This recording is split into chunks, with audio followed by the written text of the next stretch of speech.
बाकीच्या बाहेरच्या लिप बामपेक्षा ही चांगली आहे. खोबऱ्याचं तेलही आहे. म्हणजे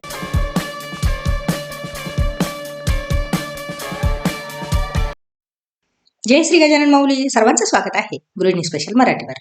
आजचा दिवस तुम्हाला खूप चांगला जाऊ देत हीच महाराजांच्या चरणी प्रार्थना. बऱ्याच वेळा आपण मार्केटमधून खूप महागड्या वस्तू आणतो आणि त्या यूज पण केल्या जातात. काही आपल्या त्वचेसाठी चांगल्या असतात तर काही त्याचा दुष्परिणाम पण तसाच होतो. ओठासाठी लिप बाम किंवा लिपस्टिक वेगवेगळ्या मार्केटमध्ये बऱ्याच आहे. आणि हिवाळा म्हटलं आता तर वर्षभरही लावतात लिप बाम वगैरे. आणि ते मार्केटमधून आणल्यानंतर आपल्या त्वचेला ती सूट होते नाही होत. कधी कधी तर असं होतं ओठ पूर्ण काळे पडतात.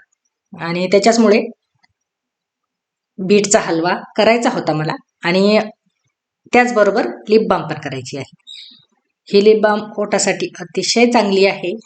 ओठ काळे पण पडत नाही आणि गुलाबी पण राहतात. लिपस्टिक लावायची गरज पण पडत नाही. तर एका म्हणजे किचन मध्ये असं नाही की वेगळा वेळ द्यायला पाहिजे त्याला, किंवा आता बरेच कामं आहे आणि हे काम आपण केव्हा करणार, तसंही नाही.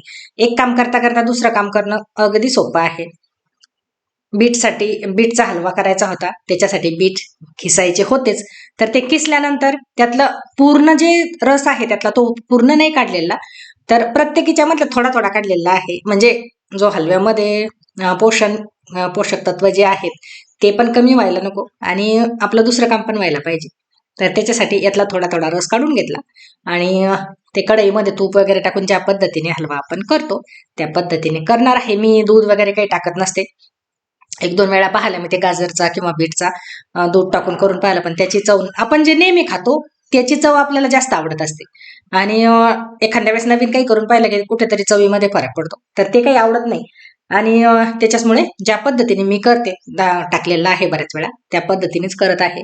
आणि जो रस काढलेला आहे बीटचा तो एका छोट्या वाटीमध्ये घेतला आणि इकडच्या शेगडीवर अलीकडच्या ठेवलेला आहे. थोडा उकळला त्याला, खूप म्हणजे अर्धा पण नाही करायचा, तर थोडासा कमी झाला पाहिजे, घट्टपणा पण यायला पाहिजे त्याला थोडा. तर या पद्धतीने उकळून घेतला आणि तो आता वाटी पूर्ण खाली म्हणजे गॅस बंदच केलेला आहे. आणि तिकडे बीटचा जो हलवा आहे त्याला कमी गॅस करून साखर, बदाम, काजू जे टाकलेलं आहे ते टाकून कमी गॅसवर ते चालू आहे तिकडे. आणि इकडे आता लिप बाम तयार करायचे. तर याच्यासाठी वॅसलीन वापरणार आहे. वॅसलीन खोबऱ्याचं तेल अतिशय चांगलं आहे. बाकी इतर वस्तू ज्या आपण वापरतो त्याच्यापेक्षा ह्या दोन वस्तू मला खूप आवडतात. आणि व्हिटॅमिन ईच्या ज्या कॅप्सूल मेडिकलवर सहज मिळतात तर त्या टाकलेल्या आहेत, त्या पण चांगल्या आहेत. तर त्या टाकलेल्या आहे, दोन वापरल्या इथे मी, वॅसलीन आणि खोबऱ्याचं तेल. हिवाळ्यामध्ये हातपाय असे कोरडे पडतात तर खोबऱ्याचं तेल अतिशय चांगलं आहे. बाकी मॉइश्चरायझर महागडे जरी आणले तरी ते खोबऱ्याच्या तेलाची सर नाही येत त्या कशालाच. तर त्याच्यामुळे खोबऱ्याचं तेल माझं नेहमीच असतं. आणि याच्यामध्ये पण तेच टाकणार आहे. त्याच्यामुळे होठ जे असे कोरडे पडतात ते पडत नाही खोबऱ्याच्या तेलाने. आणि हे सर्व चांगलं मिक्स केलं, वॅसलीन हे सर्व. आणि एक छोटी डब्बी होती घरामध्ये, अगोदर लिप बाम विकत आणलेली होती, ती वापरली मी. ती वापरल्यानंतर मला काही तिचा रिझल्ट आवडलेला नाही, त्याच्यामुळे मी हीच करते आता. बरेच वेळा केलेली आहे ही करायची. आणि ठेवताना फक्त ही फ्रीजमध्येच ठेवायची, अजिबात खराबही होत नाही, किती पण दिवस टिकते आणि चांगली पण राहते, होठ पण चांगले राहतात. आणि हे करेपर्यंत बीटचा हलवा पण तयार झाला. म्हणजे असं की एक काम करायचं आहे आणि या कामासाठी वेगळा वेळ द्यायचा असं नाही. एका कामामध्ये दोन कामं सहज आपण करू शकतो. आणि काम झटपट जर करायचं असेल तर त्याच्यासाठी थोडस एक वेगळ्या पद्धतीने विचार जर केला तर जास्त वेळ लागत नाही कोणत्याच कामाला. तसंच पोत ओवायचं आहे. पोत ओवताना काही म्हणजे पोत गाठणे पण म्हणतात त्याला. तर मंगळसूत्र ओवायचं होतं. जे अगोदर ओवलेलं आहे त्या पद्धतीनेच जर ओवायचं असेल, गाठायचं असेल, तर त्याला काहीही वेळ लागत नाही. अगदी फक्त ती जी गाठ आहे पहिली ती एकदा बांधली की जास्तीत जास्त 2 मिनिटही लागत नाही ते पूर्ण मणी आतमध्ये म्हणजे दुसऱ्या दोऱ्यामध्ये टाकायला. फक्त सुरुवातीची गाठ आहे तिलाच थोडासा वेळ लागतो. तर सुरुवातीची गाठ अशी बांधणं शक्य होत नाही, कारण एवढा काही दोरा शिल्लक नसतो. तर एक 2-3 मणी म्हणजे असं की गाठ बांधता येईल अशी 2-3 मणी काढून ठेवायचे. आणि त्याच्यानंतर तो दोरा आहे, दोऱ्याचं पूर्ण हाताने पीळ जर दिला तर धागे वेगळे होतात. तर त्यातला एकच धागा, पूर्ण धाग्याची गाठ बांधायची नाही, पूर्ण धाग्याची जर गाठ बांधली तर ते मनी समोर जाणं शक्य होत नाही. तर त्यासाठी काय करायचं, पूर्ण धागा मोकळा करायचा. त्याचे 3 ते 4 तरी पदर निघतात.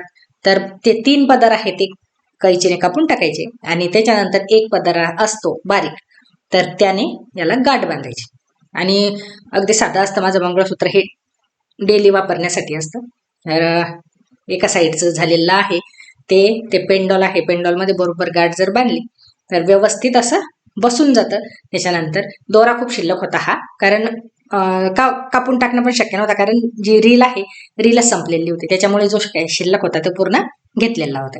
एका साईडचं बांधलं, दुसऱ्या साईडचं पण झालेलं आहे. आणि त्याच्यानंतर त्याला जी फिरकी असते मागच्या साईडनं ती पण लावली. आणि लावल्यानंतर माचीसच्या सहाय्याने ते असं थोडंसं याच्यासारखं करायचं, जाळल्यासारखं, म्हणजे गाठ पक्की बसते. आणि हे मण्याचं आहे मंगळसूत्र, ते रोज काही वापरत नाही मी.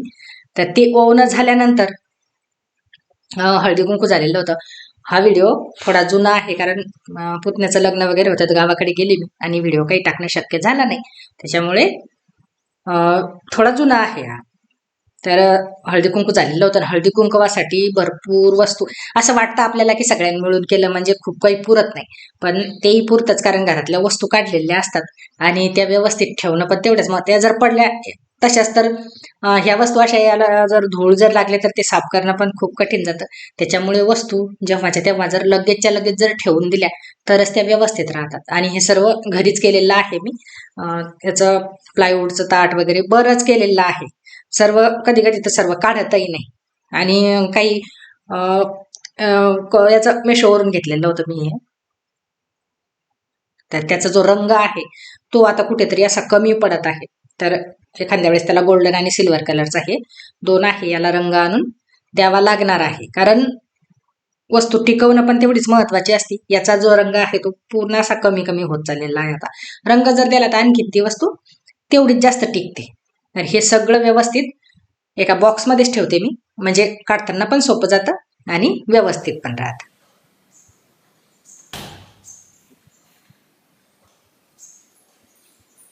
पूर्ण घट्ट झाली.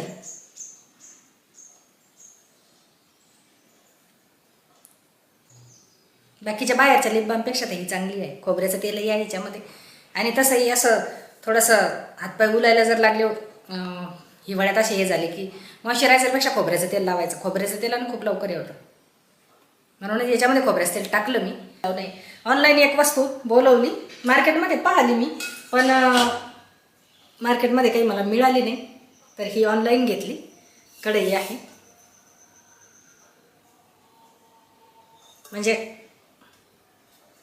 4-5-6 जणांची भाजी होते याच्यामध्ये. जर पातळ रस्याची असेल तर, सुक्की तर खूप होते. बरीच मोठी आहे, व्हिडिओमध्ये लहान दिसून राहिली पण खूप मोठी आहे अशी. एक म्हणजे माझा हातही पूर्ण बसून जागा उरते. बरीच मोठी आहे पण लहान दिसून राहिली. याच्यासोबत हे झाकण पण आहे. स्टीलच्या अगोदर 2 होत्या माझ्याकडे, पण त्या आता बरेच दिवस झाले आणि साईडनं थोड्या काळ्या त्या प्रमोशनच्या आलेल्या होत्या आणि ही विकत घेतली. आता ही काही प्रमोशन वगैरे नाही आहे. तर त्या होत्या 2 आणि ॲल्युमिनियमची आहे एक, साबुदाणा पोहे वगैरे करायसाठी. तर म्हटलं या पद्धतीची एक बोलवून पाहू, कारण साबुदाणा आणि पोहे असे 2 पदार्थ असे आहेत की ते साबुदाणा शिजायला वेळ लागतो आणि स्टीलच्या कढईला तो खाली लागतो. त्याच्यामुळे तो काही मी त्या स्टीलच्या कढईमध्ये करत नव्हते. तर त्याच्यासाठीच ही घेतली आता, कारण त्याच्यामध्ये आता लागला जर नाही तर याच्यातच केलं जाईल आणि लागला तर परत ते आहेच. एक ॲल्युमिनियमची आहे, बाकी ॲल्युमिनियमचे भांडे म्हणजे नसल्यातच आहे, क्वचितच आहेत की आता एखाद्याच वेळेस त्याचा उपयोग होतो, जास्त नाही करत. खूप कमी प्रमाण केलेलं आहे मी त्या भांड्यामध्ये करायचं. तर त्याच्यामुळे ही घेतली, ऑनलाईन घेतली. भाषा वेगवेगळी पडते. स्टिकर वगैरे काढले की सकाळीच आलेली होती, बीटचा हलवा केला तेव्हा, पण याच्यामध्ये काही करावं असं वाटलं नाही. नवीन आहे तर म्हटलं पाहू करू. आता एखाद्या वेळेस शिरा वगैरे करणं लागेल याच्यामध्ये आणि सुरुवात करावी लागेल. आणि ही या कढईची किंमत आहे 850 रुपये. तर या पद्धतीने हा व्हिडिओ आता कंप्लीट झाला. कसा वाटला कमेंटमध्ये नक्की सांगा. नवीन असाल तर सबस्क्राईब करा.